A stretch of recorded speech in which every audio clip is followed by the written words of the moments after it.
ఇంతమందిని పెట్టుకొని అందరికీ వెరీ గుడ్ ఆఫ్టర్నూన్ అండి. అదే అదే హే భగవాన్ టీంని సపోర్ట్ చేయడానికి వచ్చిన మీడియా వారందరికీ, అలా అందరికీ ఇక్కడ ఉన్న హ్యాపీ థింగ్ ఏంటంటే ఈ గెస్ట్లందరూ అంటే నేను కూడా అందరం కలిసి యూట్యూబ్ నుంచే వచ్చాము. మీరు గెస్ట్ కాదండి, టీమ్. చెప్పండి. అదేలమ్మా. Okay. Raju weds Rambai, congrats అండి, సూపర్ హిట్ కొట్టారు.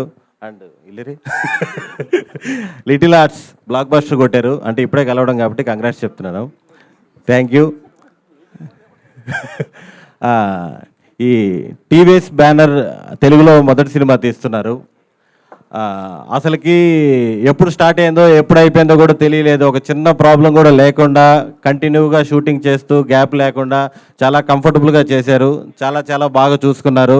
థ్యాంక్ యూ నరేంద్ర గారు, ప్రొడ్యూసర్ నరేంద్ర గారు. చాలా కంఫర్టబుల్గా చూసుకున్నారు విత్ పేమెంట్స్. అలాగే డైరెక్టర్ గోపి, అసలు మీరు రేపు ఈ సినిమా చూస్తారు, ఎంతైతే చూస్తున్నారో అంతే తీశాడు.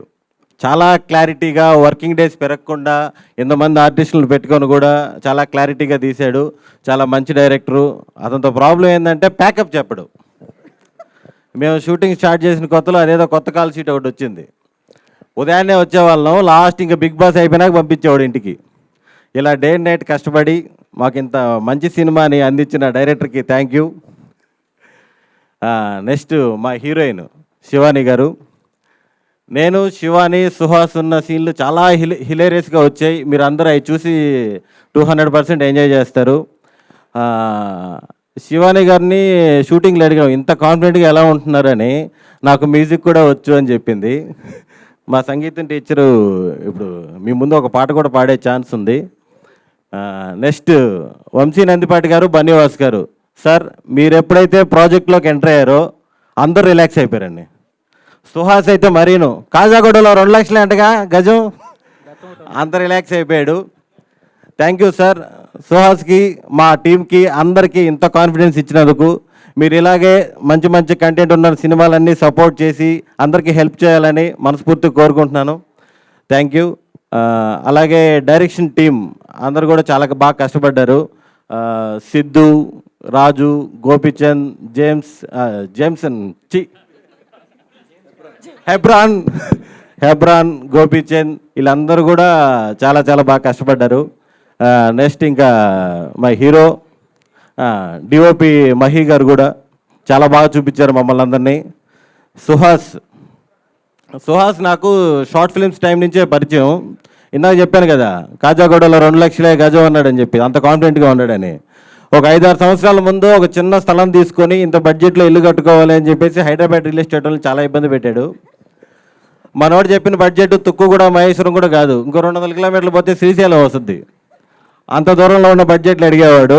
ఇప్పుడేమో కాజాగూడ అంటున్నాడు. మేము షార్ట్ ఫిల్మ్స్ నుంచి నాకు పరిచయం. మజిలీలో నేను సుహాస్ ఫ్రెండ్స్ క్యారెక్టర్లు చేసాం. అక్కడి నుంచి స్టెప్ బై స్టెప్ అతను ఈ స్టేజ్కి వచ్చాడంటే సుహాస్కున్న ఏకైక బ్యాక్గ్రౌండ్ పర్ఫార్మెన్సే. ఇప్పుడు మనకి పెద్ద పెద్ద ఆర్టిస్టులు బయట నుంచి వచ్చి మన తెలుగులో చేస్తుంటారు. అలాగే సుహాస్ కూడా ఒక 50-60 crores బడ్జెట్ ఆ ముండాడి సినిమాలో ఒక మెయిన్,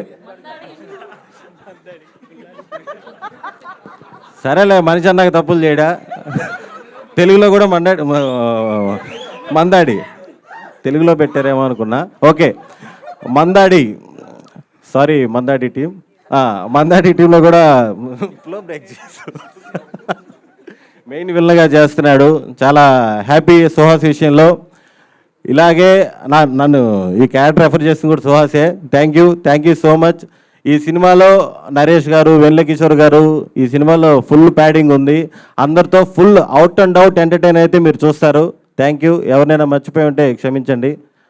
స్రవంతి గారు మీకు ఒక సర్ప్రైజ్ రోల్ చేశారు, మీకు ఆల్ ది వెరీ బెస్ట్ అండి. ఇంకెవరైనా మర్చిపోయా, ఎడిటర్ విప్లవ్ గారు, మీరందరికీ thank you sir. Thank you so much. చాలా పేర్లు మర్చిపోయింది. ఇంతమంది స్టేజ్ మీద ఉంటే ఆటోమేటిక్గా కన్ఫ్యూజన్ వచ్చేస్తుంది, టెన్షన్ కూడా వచ్చేస్తుంది. థ్యాంక్ యూ అండి. థ్యాంక్ యూ, చెప్పారు. కాదు సుదర్శన్ గారు, ఇప్పుడు మీరు సూపర్గా బ్యాక్ టు బ్యాక్ ప్రాజెక్ట్స్ చేస్తూ మీరు కూడా కాజాగూడలో స్థలం చూస్తున్నారని మాకు తెలిసింది. నేను ఇటు వచ్చా, సో ల్యాండ్ పోలిసి. ఇలా ఇటు వచ్చారా? ఓకే. సో ఇంత సక్సెస్ఫుల్ యాక్టర్ అయిపోయారు, ఓకే. బట్ ఒకవేళ యాక్టర్ అనేది మీ ప్రొఫెషన్ కాకపోయి ఉంటే, మాకు భగవాన్ గారి ఫ్యామిలీ బిజినెస్ ఎలాగో తెలియదు కానీ మీరు ఏ బిజినెస్ చేసి ఉండేవారని తెలుసుకోవాలని ఉంది. నెల్లూరులో నేరేడుపళ్ళ బిజినెస్. నిజరా బాబు, ఎంత అనుకున్నావు అసలుకి? ఒక్కొక్క కేజీ ఎంత అమ్ముతున్నారు? అంటే 100% ఏదో ఒక బిజినెస్లో ఉండేవాడిని. పిచ్చి బిజినెస్ ఆదాయాలు ఉండవు కానీ బిజినెస్లు అయితే చేస్తుండేవాడిని. ఏ బిజినెస్? ట్రాన్స్పోర్ట్. అబ్బా, ఎంత అంటే ఫ్యామిలీకి ట్రాన్స్పోర్ట్ ఉంది సార్, అందుకని లారీలు, ట్రాక్టర్లు, ఇసుక, కంకర, ఇంకా అందరు చెప్తున్నారు, మీరు చెప్పట్లేదు. అదే ఆ ఫీల్డే, motor field. Motor field. Okay, super, congratulations, thank you so much.